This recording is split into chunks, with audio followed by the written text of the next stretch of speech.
काय सांगाल? हो, महाराष्ट्रात ऐतिहासिक निकाल आहे, काय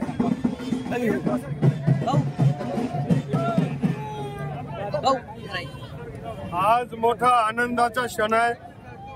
दोंडाईच्या शहरामध्ये, धुळे जिल्ह्यामध्ये ऐतिहासिक क्षण आहे की दोंडाईच्या नगरपालिकेमध्ये नगर अध्यक्ष तर बिनविरोध झालेच होते, पण 26च्या 26 नगरसेवक हे आता बिनविरोध झाले आहेत. 1952 स्थापन झालेली नगरपालिका यांच्या 75 वर्षाच्या इतिहासामध्ये पहिल्यांदाच हा प्रसंग आलेला आहे.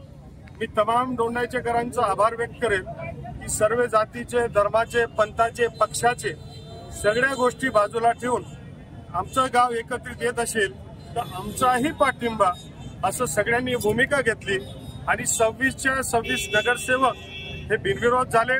हा ऐतिहासिक क्षण आहे. देवेंद्र फडणवीस साहेबांचं सतत मार्गदर्शन असतं. दोंडाईच्या शहराशी देवेंद्र फडणवीस यांचं इमोशनल कनेक्ट आहे.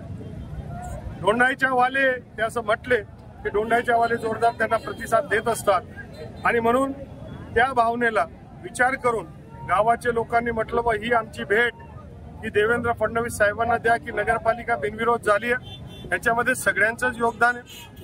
आमचे रवींद्र चव्हाण, बावनकुळे साहेब सगळ्या टीमचं त्याच्यामध्ये मदत आहे आणि म्हणून आम्ही असं ठरवलं की दोंडाईच्या शहराचा विकास करायचा असेल तर बिनविरोध आम्ही देऊया आणि 100 कोटीचं पॅकेज हे दोंडाईच्या शहराच्या विकासासाठी मागूया. आम्हाला खात्री आहे की बिनविरोध करणारी एकमेव नगरपालिका पूर्ण महाराष्ट्रामध्ये आणि भारतामध्ये इतिहास घडवत असेल तर 100 काय 200 कोटी मान्य देवेंद्र फडणवीस साहेब देतील.